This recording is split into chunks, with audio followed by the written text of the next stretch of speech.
यूं ही नहीं मैं बन जाता हूं। कुदरत के कोने कोने से खूबियां खोज लाता हूं। गुणवत्ता की गहराइयों का गोताखोर हूं मैं। यूं ही नहीं मैं रजनीगंधा बन जाता हूं। भाई एक होली वर्सेस 52 जुमे पर जो बवाल मचा है वो सिर्फ यूपी तक केंद्रित नहीं है, बिहार में भी इसकी एंट्री हो गई। बिहार में इस साल के अंत तक विधानसभा चुनाव होने, ऐसे में विपक्ष का पूरा जोर है कि होली पर ऐसा शोर मचाओ कि उनका वोट बैंक खुश हो जाए। बीजेपी का साथ दे रहे नीतीश कुमार मुसलमान विरोधी साबित हो जाए। बिहार में बीजेपी विधायक हरिभूषण ठाकुर ने होली पर संभल के सीओ अनुज चौधरी के बयान को क्या दोहराया। आरजेडी नेता तेजस्वी यादव का रंग ही उड़ गया। तेजस्वी यादव ने बीजेपी विधायक के बयान के बहाने नीतीश कुमार को घेर लिया। कह रहे हैं कि बिहार है, यहां मुसलमानों को कोई डरा नहीं सकता। आप भी सुनिए बीजेपी विधायक ने क्या कहा और उस पर तेजस्वी यादव क्या बोल रहे हैं। 52 जुम्मा होता है, हमारा उस दिन जुम्मा है, हमारा अब होली है, पवित्र त्योहार है, साल में एक बार आता है, हम रंगों का त्योहार मनाते हैं। अगर उनको वो बुरा मानते हैं, अगर लग जाएगा तो हो हंगामा होगा, इसलिए घर में ही रहे। अगर बड़ा दिल हो तो बाहर आवे, अगर रंग भी लग जाए तो कोई बात नहीं है। जिस तरीके से भाजपा के एक विधायक ने, जिसका नाम बछौल है, उसने बयान दिया है मुसलमान भाइयों के प्रति कि भाई मुसलमान भाई जो हैं होली में बाहर ना निकले। ये कौन बछौल या उनके पिताजी के बाप का राज है क्या? ये है कौन बछौल? कैसे इस तरह का बयान दे सकता है? और सरकार के मुख्यमंत्री कहाँ है? अचेत अवस्था में है।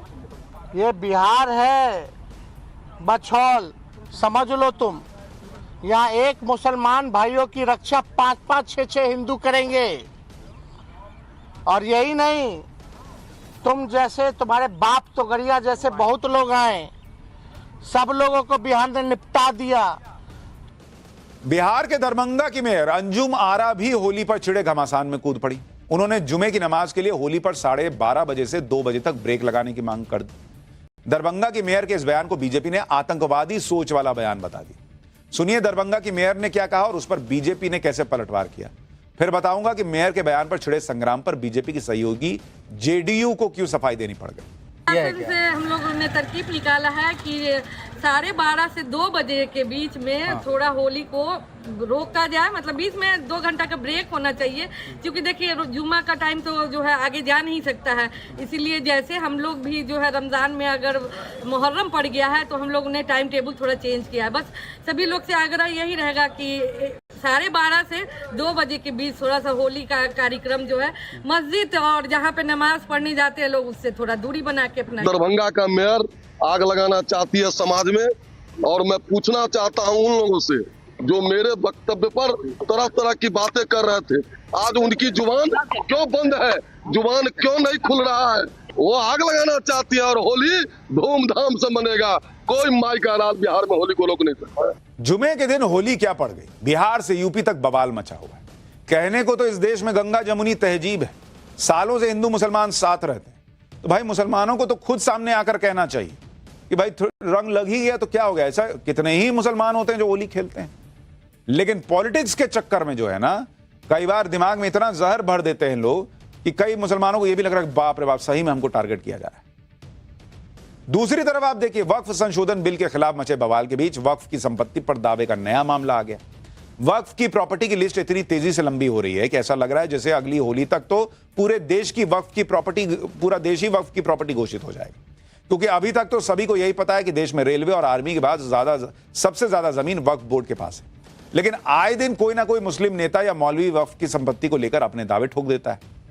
ना पेपर है ना कोई सबूत है, बस मुंह उठाया और वक्फ की संपत्ति करार दे दिया। भाई चाहे वो राष्ट्रपति भवन हो, भाई उसको बोल चुके कि वक्फ की जमीन पर है। देश की नई संसद की बिल्डिंग को पे दावा ठोक दिया। यहां तक कि प्रयागराज में हुए महाकुंभ की जमीन पर भी वक्फ के होने का दावा ठोका जा चुका है। अब इस लिस्ट में एक नया नाम जुड़ गया है, ईडन गार्डन्स का। देश के सबसे पुराने क्रिकेट स्टेडियम में से एक ईडन गार्डन पर अब दावा किया गया है। असदुद्दीन ओवैसी के नेता इमरान सोलंकी ने दावा किया है। इमरान सोलंकी ने न सिर्फ यह दावा किया कि ईडन गार्डन वक्फ बोर्ड की जमीन पर बना है, बल्कि यह दावा भी कर दिया कि राज्य की ममता सरकार इसका किराया भी देती है। सुनिए इमरान सोलंकी ने क्या कहा, उसके बाद बताऊंगा किसने इमरान सोलंकी से ईडन गार्डन्स के कागजात मांग लिए। सामने है सर, मैडम डेटा सामने है। 8,000 जो स्टेट है वो इंक्रोच हो चुका ऑलरेडी। बंगाल हम जहां खड़े हैं, फोर्ट विलियम वक्फ का है, ईडन गार्डन वक्फ बोर्ड में वक्फ स्टेट में आता है। तो यहाँ का जो रेंट है ना मंथली, वो 169 रुपीज शायद है। 105 प्रॉपर्टी हमारी पार्कशीट में है। जो वक्फ का लॉ है, आप 6 मंथ से अपने पास रख नहीं सकते हैं। आपको वक्फ मुस्लिम मुतौलिमा देना पड़ेगा आपको, वो सालों साल से पड़ी हुई है। तो ये बोलने वाला कोई नहीं है। अब हम बोलेंगे, आप देखिएगा काम भी होगा। हाँ, ये 2595 जो एकड़ जमीन है ना, वो पूरी वक्फ की है इस तरफ की। ईडन गार्डन्स पर दावे के मामले में वक्फ बोर्ड की तरफ से कोई बयान सामने नहीं आया है। अभी तो यह दावा AIMIM की पार्टी की तरफ से किया जा रहा है। निशाने पर बीजेपी नहीं है, बल्कि इस बार AIMIM के निशाने पर बंगाल की ममता सरकार है। AIMIM नेता इमरान सोलंकी के मुताबिक ममता बनर्जी की सरकार ने आज तक कोई एक्शन नहीं किया, इसलिए वक्फ की प्रॉपर्टी पर जो कब्जा हुआ है वो बंगाल में किसी भी बीजेपी शासित राज्य से ज्यादा है। अब इसे ओवैसी की पार्टी की मजबूरी ही कहेंगे कि बंगाल में पैर जमाने के लिए ममता बनर्जी का विरोध करना पड़ रहा है और बीजेपी को लेकर बैलेंस बनाना पड़ रहा है। हालांकि सवाल उठाए हैं तो सबूत भी देने होंगे। ईडन गार्डन्स पर पिछले 27 साल से खेल रहे इंटरनेशनल क्रिकेटर अशोक डिंडा ने AIMIM से कागज मांग लिए। बोले कागज कहां है, दिखाओ ना। 27 साल ईडन गार्डन्स के साथ जुड़ा हुआ हूँ, बहुत सारे मैचेस खेला। मुझे जितना मालूम है वहाँ का वो फोर्ट विलियम का अंडर में है। ये इवन पूरा जो मैदान है ये पूरा फोर्ट विलियम का अंडर में है और उन्हीं के ही अंडर में है, आर्मी के अंडर में ही है। सो ये जो अभी जो दावा कर रहा है, सो उनको बोलिए पेपर देने के लिए, पेपर दिखाने के लिए। ये सब बात फैला के पब्लिक और मीडिया में जाने की जरूरत नहीं है। पेपर दिखा के आप सुप्रीम कोर्ट में जाइए, वहां पर केस जीत के आइए। यूपी तक बवाल मचा हुआ है। कहने को तो इस देश में गंगा जमुनी तहजीब है, सालों से हिंदू मुसलमान साथ रहते हैं। तो भाई मुसलमानों को तो खुद सामने आकर कहना चाहिए कि भाई रंग लग ही गया तो क्या हो गया। ऐसा कितने ही मुसलमान होते हैं जो होली खेलते हैं, लेकिन पॉलिटिक्स के चक्कर में जो है ना, कई बार दिमाग में इतना जहर भर देते हैं लोग कि कई मुसलमानों को यह भी लग रहा है बाप रे बाप, सही में हमको टारगेट किया जा रहा है। दूसरी तरफ आप देखिए, वक्फ संशोधन बिल के खिलाफ मचे बवाल के बीच वक्फ की संपत्ति पर दावे का नया मामला आ गया। वक्फ की प्रॉपर्टी की लिस्ट इतनी तेजी से लंबी हो रही है कि ऐसा लग रहा है जैसे अगली होली तक तो पूरे देश की वक्फ की प्रॉपर्टी, पूरा देश ही वक्फ की प्रॉपर्टी घोषित हो जाएगा। क्योंकि अभी तक तो सभी को यही पता है कि देश में रेलवे और आर्मी के बाद सबसे ज्यादा जमीन वक्फ बोर्ड के पास है। लेकिन आए दिन कोई ना कोई मुस्लिम नेता या मौलवी वक्फ की संपत्ति को लेकर अपने दावे ठोक देता है। ना पेपर है, ना कोई सबूत है, बस मुंह उठाया और वक्फ की संपत्ति करार दे दिया। भाई चाहे वो राष्ट्रपति भवन हो, भाई उसको बोल चुके कि वक्फ की जमीन पर है। देश की नई संसद की बिल्डिंग को पे दावा ठोक दिया। यहां तक कि प्रयागराज में हुए महाकुंभ की जमीन पर भी वक्फ के होने का दावा ठोका जा चुका है। अब इस लिस्ट में एक नया नाम जुड़ गया है, ईडन गार्डन्स का। देश के सबसे पुराने क्रिकेट स्टेडियम में से एक ईडन गार्डन पर अब दावा किया गया है। असदुद्दीन ओवैसी के नेता इमरान सोलंकी ने दावा किया है। इमरान सोलंकी ने न सिर्फ यह दावा किया कि ईडन गार्डन वक्फ बोर्ड की जमीन पर बना है, बल्कि यह दावा भी कर दिया कि राज्य की ममता सरकार इसका किराया भी देती है। सुनिए इमरान सोलंकी ने क्या कहा, उसके बाद बताऊंगा किसने इमरान सोलंकी से ईडन गार्डन्स के कागजात मांग लिए। सामने है सर, मैडम डेटा सामने है। 8,000 जो स्टेट है वो इंक्रोच हो चुका ऑलरेडी।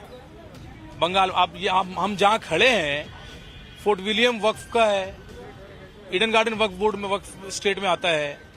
तो यहाँ का जो रेंट है ना मंथली, वो 169 रुपीज शायद है। 105 प्रॉपर्टी हमारी पार्कशीट में है। जो वक्फ का लॉ है, आप 6 मंथ से अपने पास रख नहीं सकते हैं। आपको वक्फ मुस्लिम मुतौलिमा देना पड़ेगा आपको, वो सालों साल से पड़ी हुई है। तो ये बोलने वाला कोई नहीं है। अब हम बोलेंगे, आप देखिएगा काम भी होगा। हाँ, ये 2595 जो एकड़ जमीन है ना, वो पूरी वक्फ की है इस तरफ की। ईडन गार्डन्स पर दावे के मामले में वक्फ बोर्ड की तरफ से कोई बयान सामने नहीं आया है।